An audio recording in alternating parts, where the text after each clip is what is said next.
दोस्तों बचपन से हमें बताया जाता था कि हमारे सोलर सिस्टम में 8 ग्रह हैं और यह भी बताया जाता था कि सन से ज़्यादा कोई हॉटेस्ट ऑब्जेक्ट कोई और नहीं है। और मैं भी आंख बंद कर इन सभी बातों को मान भी लेता था। पर आप में से बहुतों का सपना होगा कि हम एक ना एक दिन अंतरिक्ष में जरूर जाएंगे, पर अपने सपने को कुछ गिने चुने लोग ही पूरा कर पाते हैं। वैसे एक ऐसा ही सूरज को छूने का सपना नासा ने बहुत ही साल पहले देखा था। बड़े सपने को वही लोग पूरा कर सकते हैं जो अपने सपने के पीछे पागल होते हैं, यानी सपने को पूरा करने की चाहत उनके रंग रंग में बसती है। सूरज को छूने का सपना कोई आम साधारण सपना नहीं था, क्योंकि इससे पहले अगर कोई आपको इस सपने को पूरा करने के बारे में कहता तो शायद आप उससे कोई पागल ही समझते। सूरज के बाहरी वातावरण का तापमान लगभग 15 लाख डिग्री सेल्सियस तक होता है। ऐसे में पृथ्वी में शायद ऐसा कोई चीज़ होगी जो कि इतने ऊंचे तापमान को झेल पाए। इसीलिए कई लोगों के लिए यह सपना कोई काल्पनिक घटना से ज़्यादा नहीं हो सकता। पर आखिरकार यह सपना भी पूरा हो चुका है। जानना चाहते हैं आखिर कैसे, तो इस वीडियो को अंत तक जरूर देखना। सो गाइस चलिए शुरू करते हैं। आखिर कैसे हुआ यह सपना पूरा। इतिहास में पहली बार किसी मानव निर्मित प्रोब ने सूरज के कोरोना को स्पर्श किया है। सूरज के वातावरण में पहुंचकर इस प्रोब ने इतिहास ही रच डाला है। बता दूं कि इस मिशन को सफल करने के लिए नासा का यह पार्कर प्रोब सूरज के पास से होकर 7 बार फ्लाईबाई किया। 2018 में लॉन्च हुआ इस प्रोब ने वैज्ञानिकों को पहले सूरज के बारे में काफ़ी कुछ जानकारियां दे चुका था, पर इस बार यानी कि 8वीं मिशन में यह खुद को सूरज के अंदर घुसा लिया। 28 अप्रैल 2021 को इस प्रोब ने सूरज के बाहरी वातावरण को स्पर्श किया था। खैर इस मिशन के दौरान प्रोब ने 3 बार छोटे छोटे ट्रिप्स सूरज के वातावरण में किया था। आपकी जानकारी के लिए बता दूं, यह प्रत्येक ट्रिप लगभग 5 घंटे तक चली थी। वैज्ञानिकों के हिसाब से यह प्रोब सूरज के बहुत ही गर्म इलाकों में गया था, जहां का तापमान लगभग 10 लाख डिग्री सेल्सियस तक होता था। बता दूं कि यह सूरज के सतह के तापमान से इन इलाकों का तापमान काफ़ी ज़्यादा अधिक होता है। सूरज की सतह का तापमान केवल 5500 डिग्री सेल्सियस ही रहता है। वैसे इतने उच्च तापमान में प्रोब ने एक बहुत ही खास काम किया। उसने सूरज के वातावरण से कई पार्टिकल को इकट्ठा किया। वैसे जिस उपकरण के जरिए प्रोब ने सोलर पार्टिकल को इकट्ठा किया उसे सोलर प्रोब कब कहा जाता है। आप लोग सोच रहे होंगे कि आखिर यह मिशन इतना बड़ा क्यों था।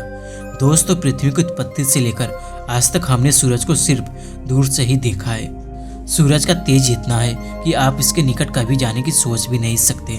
पिछले कई दशकों से पृथ्वी पर रहकर वैज्ञानिक सूरज के अंदर क्या क्या हो सकता है उसके बारे में सिर्फ अनुमान ही लगा सकते थे। यह बात कुछ ऐसी है कि आप समंदर के किनारे बैठे हैं और बैठकर समंदर के अंत गहराई में छुपी चीज़ों के बारे में अनुमान लगाएं। मानव सभ्यता कभी भी इस मिशन को भुला नहीं सकता, चाहे जितना भी कठिन यह मिशन क्यों ना हो। एक ना एक दिन इस मिशन को सफल करने का सपना सभी वैज्ञानिकों ने देख रहे थे। एक उम्मीद थी कि जब हम सूरज के वातावरण में अपना प्रोब छोड़कर वहाँ मौजूद सभी चीज़ों के बारे में सटीक तरीके से जान पाएं। वह मिशन आज पूरा हुआ और नासा के वैज्ञानिकों को इस मिशन से मिलने वाली खुशी और प्रेरणा शायद आने वाले समय में कई साधारण मिशनों को पूरा करने का मार्ग भी दिखाएगा। खैर जिस जगह पर यह प्रोब गया था वह जगह वाकई में काफ़ी ज़्यादा प्रतिकूल थी। शक्तिशाली सोलर विंड से लेकर प्लाज्मा से निकलने वाली काफ़ी ज़्यादा चार्ज पार्टिकल से लेकर हर एक चीज़ सूरज के कोरोना में ही मौजूद रहती है। तो गाइस आप खुद सोचकर देखिए एक प्रोब के लिए वहां जाना कितना ज़्यादा खतरनाक होगा। हालांकि इस मिशन के दौरान वैज्ञानिकों ने सूरज के मैग्नेटिक फील्ड को इस्तेमाल करते हुए बड़े ही सावधानी से प्रोब को सूरज के कोरोना में दाखिल करवाया। सूरज की सतह पर एक ऐसी जगह भी है जहां इसको अंजाम दिया जा सकता है। इसके अलावा मिशन के दौरान प्रोब को अन्य यांत्रिक चुनौतियों से भी जूझना पड़ा था। सोलर विंड और सोलर फ्लेयर्स के कारण प्रोब के अंदर लगा पावर ग्रिड काफ़ी ज़्यादा मुसीबत में था। पावर ग्रिड के जूझने के कारण प्रोब का पृथ्वी से संपर्क सही तरीके से नहीं हो पा रहा था। सोलर रेडिएशन के कारण भी प्रोब में लगा इलेक्ट्रिक उपकरण सही तरीके से काम नहीं कर पा रहा था। दोस्तों इससे पृथ्वी पर बैठे वैज्ञानिक भी काफ़ी ज़्यादा चिंता में थे, क्योंकि प्रोब को कोई नई कमांड देना तभी संभव हो पाता जब प्रोब का कम्युनिकेशन प्रणाली सही ढंग से काम करे। खैर वैज्ञानिकों के हिसाब से मिशन के दौरान उन्हें कई सारे विचित्र चीज़ों के बारे में जानने का मौका मिला, क्योंकि प्रोब जिस जगह जा रहा था उन जगहों पर पहले कभी इंसान निर्मित कोई यान या प्रोब नहीं गया था। इसलिए मिशन से मिलने वाली जानकारियों से वैज्ञानिक सूरज के वातावरण और उसके सोलर विंड के बारे में विश्लेषण करना अभी से शुरू कर दिए। आखिर कैसे यह प्रोब सूरज के इतने भीषण गर्मी को झेल पाया। अब लोगों के मन में यह चल रहा होगा कि आखिर यह प्रोब सूरज की इतने भीषण गर्मी को कैसे झेल सका।